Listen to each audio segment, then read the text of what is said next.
سورہ آل عمران آیت نمبر 19۔ اعوذ باللہ من الشیطان الرجیم، بسم اللہ الرحمن الرحیم۔ ان الدین عند اللہ الاسلام، وما اختلف الذين أوتوا الكتاب إلا من بعد ما جاءهم العلم بغيا بينهم، ومن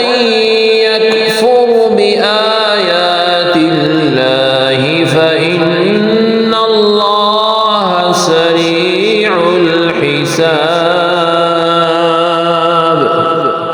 لفظی ترجمہ ہے انا بے شک، الدین دین عند پاس اللہ اللہ رب العزت کے، الاسلام و اسلام،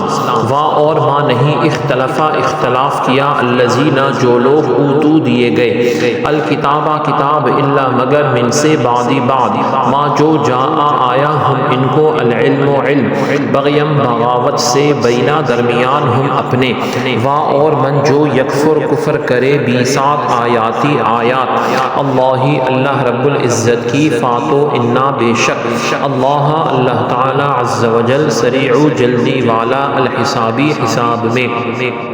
با محاورہ ترجمہ ہے بے شک دین اللہ رب العزت کے نزدیک اسلام ہی ہے،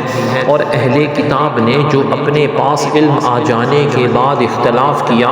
وہ صرف باہمی حسد و عناد کے باعث تھا، اور جو کوئی اللہ رب العزت کی آیتوں کا انکار کرے تو بے شک اللہ تعالی عز و جل حساب میں جلدی فرمانے والا ہے۔ آیت کی تفسیر میں فرمایا گیا ان الدین عند اللہ الاسلام، بے شک اللہ رب العزت کے نزدیک دین صرف اسلام ہے، ہر نبی کا دین اسلام ہی تھا، لہٰذا اسلام کے سوا کوئی اور دین بارگاہ الہی میں مقبول نہیں، لیکن اب اسلام سے مراد وہ دین ہے جو رسول اللہ صلی اللہ علیہ وسلم لے کر تشریف لائے، چونکہ آپ کو اللہ رب العزت نے تمام لوگوں کے لیے رسول بنا کر مبعوث فرمایا،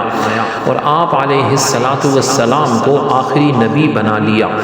تو اب اگر کوئی کسی دوسرے آسمانی دین کی پیروی کرتا بھی ہو، لیکن چونکہ وہ اللہ عز و جل کے اس قطعی اور حتمی دین اور نبی کو مکمل طور پر نہیں مان رہا، لہٰذا اس کا آسمانی دین پر عمل بھی مردود ہے۔ یہود اور نصارہ وغیرہ کفار جو اپنے دین کو افضل اور مقبول کہتے ہیں، اس آیت میں ان کے دعویٰ کو باطل فرمایا گیا ہے۔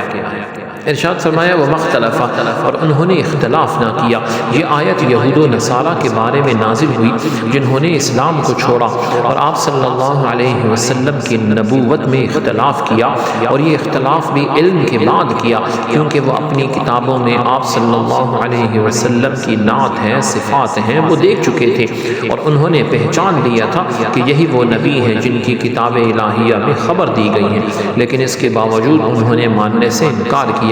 اور اس انکار و اختلاف کا سبب ان کا حسد اور دنیاوی منافع کی طمع تھی۔ اللہ رب العزت ہم سب کو عمل کرنے کی توفیق عطا فرمائے۔ سبحانک اللہم و بحمدک، اشہد ان لا الہ الا انت، استغفرک و اتوب الیک، وصلی اللہ تعالی علی خیر خلقہ محمد وعلی آلہ واصحابہ اجمعین برحمتک یا ارحم الراحمین۔